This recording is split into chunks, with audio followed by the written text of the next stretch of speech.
how to use online academic Judaic Studies resources.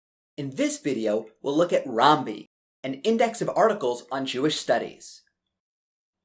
Rambi is a great resource for finding references to scholarship on particular topics in Judaic studies. However, you should note that this search engine contains references to academic sources, but does not necessarily contain the actual sources themselves. So this is a great resource for doing research to find scholarship that you'll need on topics in Judaic studies. When we go to the home page, it will appear in Hebrew.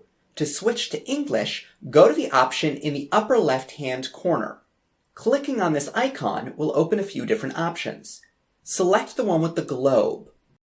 This will open a menu that allows you to select English. Clicking on English, the page will reload in English.